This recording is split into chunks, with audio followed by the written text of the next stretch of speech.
Hi guys, it's been a while. I am excited. Oh, sorry, didn't mean to rock the camera there. I'm excited to show you an upcoming pattern release and get your thoughts on it. How would you feel about a sweater that's two-sided? You can wear it inside out. Well, that's what I'm working on right now. This is one side. This is the stitch design on one side. Oops. There's the stitch marker there. And then this is the inside, which you can also wear inside out. So, let me find my stitch marker. Here I'm going to have to crawl. There it is. Why do those little boogers always go under your desk where you can't reach them?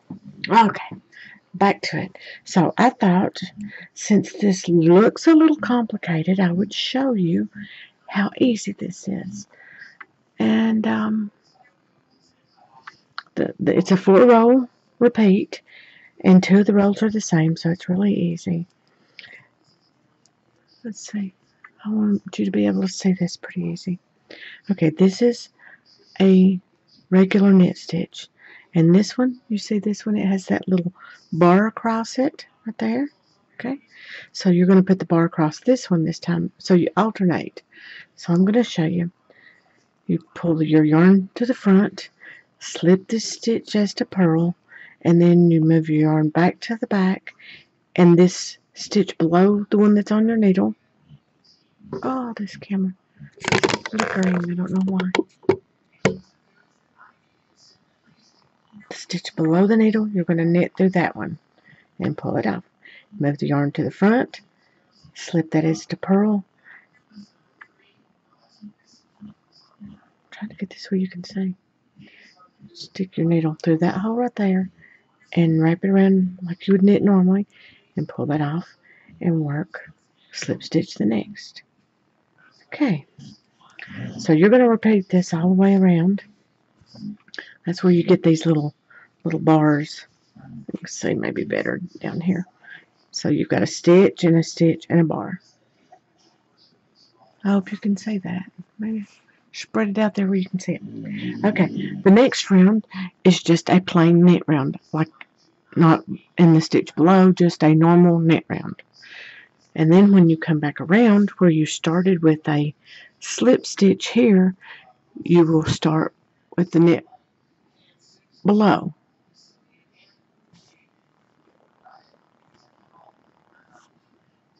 I don't know what that crazy flickering thing is on my camera.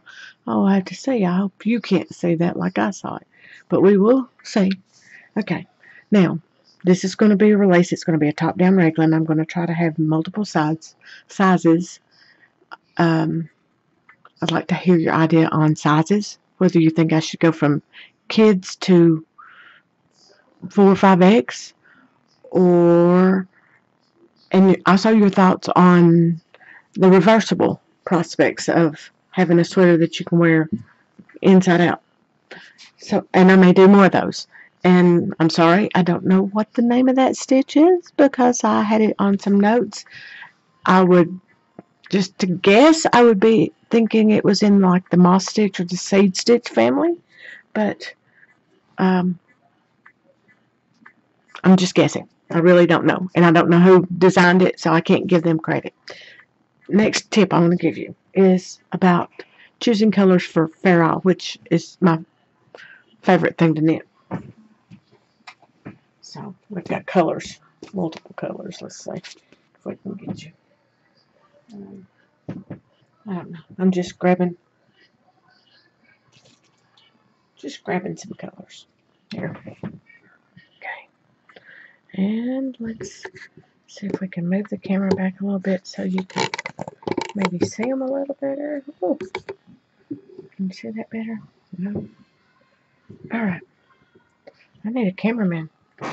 Okay. So when you're looking at all these colors and the value, everyone nowadays mostly has a smartphone, so you can always take a picture and put it in gray value, which is what I do a lot of times. But I have a shelf over here, and I'll show you, that has a lot of colors in it. And sometimes I want to pick out just several gray values or middle values or light values or dark values to see what I want. I have really got no idea of what I want to work with, so I need to pull several colors. And I'm going to show you how I do that because I hold this handy dandy clipboard up and it will fix my value problem. So see, this orange is really a light and this green over here is really a dark. And if you look at it this way, you might not think that these would have been in this category. I would have not, just with the naked eye, I would have not thought that this orange was a light value like the white or the cream. I would have probably put it in the middle value, as well as the green. I would have put it in the middle value as well. Without some kind of help to see, then it makes it a lot easier if you're going to do color work. You got a stack of colors that you really like, and you're going to start knitting, and you think, what two colors? I want to put these two colors together. Sorry, had to get off screen there. And you're thinking, okay, those two colors will work really good together. And then I hold my clipboard up, and they're the same value. They're both midtones.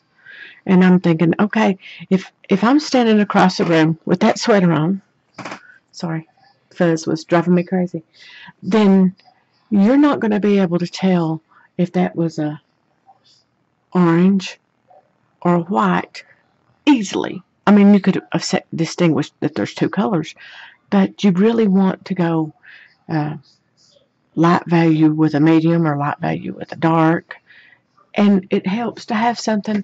And I ordered these clipboards off of Amazon. I think I get like $12 for them for a box of 15. So I try to keep my clipboard with me when I'm designing or going to purchase yarn. And another thing that I used to do, and I've not done it in a while, is I have the little plastic like you do with your keychains. You can get the little plastic pieces that you slide your driver's license in. I don't have one, or I would show you. I think you know what I'm talking about, though. The little cellophane sleeve.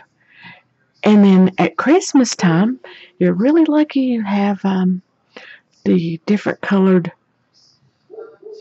plastic wrap. And at Christmas, you can get red. So what I would do is cut me a piece of the red and put it either on the outside of that little ID holder or in between the little ID holder to keep it from falling off. And I would poke a hole in it and put it on my keychain, and that way I have a mini one to take to the yarn store. Now, as promised, I'm going to show you my important stash. I have several levels, and these are my better yarns, and I have a whole closet full of different kinds of yarn because I knit for different people, and not everyone wants a cashmere or a wool even sweater. Some people want a decent acrylic because they're buying this sweater for a child or a family that they don't know whether they'll take care of it or not. So I'm going to show you, bear with me, I hope you don't make you seasick or dizzy or don't look at my nasty knitting room, please. I'm going to show you the shelf. Okay, you've got up in the top, you've got my quilting. There's some fabric, there's some yarn, there's more yarn, and then there's some painting supplies. And of course there's my mannequin. There's finished projects in the tub. There's a bunch of finished projects and a bookshelf. And then there is the closet. And behind the closet you do not want to see, or maybe one day you'll want to see, but right now you don't want to see because it's a mess. And I have, if you open the door, things will fall on your head. It is like a Tupperware shelf in your kitchen. I kid you not. And then there's my little sewing machine. And that's pretty much my desk. And that's pretty much my knitting room, my little sanctuary. Um, my husband calls this my Holy Grail room. He says, don't go in the Holy Grail room and touch anything. You will get slapped. I'm not that bad. Don't let him tell you that. But I just would love to hear your ideas on the sweater that's coming along here really nicely. Um, I've decided to do a raglan because I've not done one in a while. And I'd like, really excited about hearing your thoughts on the reversible part. If you think that would be a good thing to do, or wear, or have. And if you like my video, give me a thumbs up. If you don't, give me a thumbs down, or tell me why you don't like it. I know, I'm just a knitter from my room, and just saying hello to people out there in the universe. So, thank you guys for watching, and I will try to do a tip. I've got another tip here coming up pretty soon. As soon as I get this sweater finished, I've got another sweater, and I love the look of sit-in sleeves, but I hate seaming them. So I think I found a way to do that without having to seam your sleeves.